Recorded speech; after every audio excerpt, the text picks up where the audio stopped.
Alright, welcome to day 3's progress. I probably should have took some video before I flipped it upside down.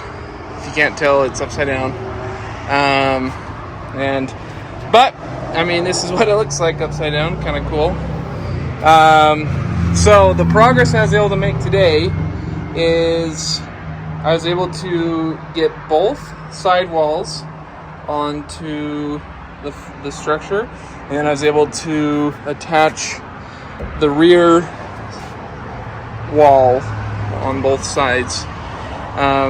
Just wanted to point out that on this version I made the door 4 inches wider.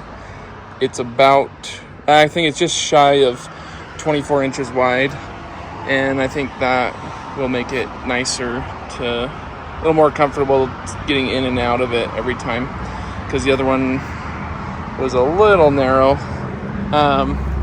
Then of course, with adding those four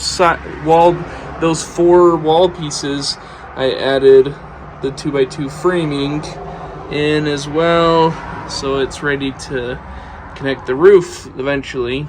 And then I've got the door frame in as well.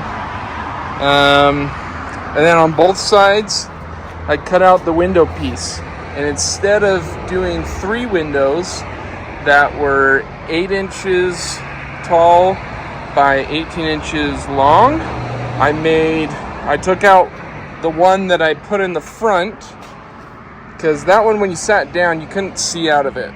So I thought, well, I'll just make these other 2 larger. So these are 9 inches tall and 24 inches long on both sides. And so that definitely does make for a much larger window, so you'll be able to see more outside. But yeah, so it's coming together. I went ahead and flipped it upside down, as you can see, so I could caulk the seams, the screw holes upside down, so it's easier to access. And then this time I put down primer. I put down Kills. It's called KILZ, Kills white primer, indoor exterior. And so I've put that down for the first coat. And I chose to do that because it's cheaper. It's a little bit cheaper. It's $24 a gallon versus $28 of the gray. So it doesn't save a whole lot of money. I just went ahead and put a whole first coat down with the primer while it's upside down. Much more convenient to access everything. If you're wondering what this pink red stuff is, me too. It was like a dye or something that they had put on the plywood, and so when I painted it, it bled through. So I'm hoping that once the paint dries and I put on another coat, that will disappear. But anyways, not too worried about it. This is the progress of the upside down camper. I think it's coming along real well. I was able to get a lot of good work done today.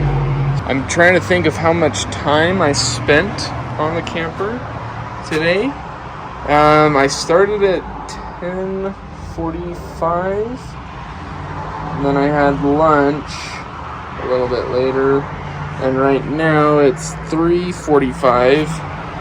So from 10:45 to 3:45 is 5 hours minus an hour for lunch, I'd say. So this is about 4 hours of work for today. Thanks for watching this video. As usual, if you liked it, please hit the thumbs up and subscribe. I hope you have a wonderful day.